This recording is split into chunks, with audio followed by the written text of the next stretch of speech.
Hi bro. I used a 3D scan model of the Bugatti Chiron and divided it into sections. Then I saved a digital carbuck files in the JPEG and DXF format. These digital carbuck files need to print on a regular paper printer or need to cut on a CNC or laser machine to obtain wooden carbuck sections.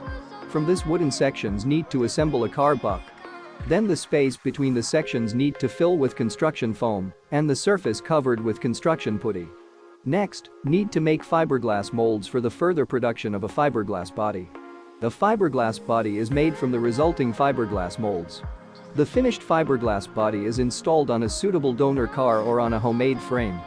The Bugatti Chiron replica car is ready. The most important thing is to make the body. It's like Lego, but for men. Many of my clients make this without any experience.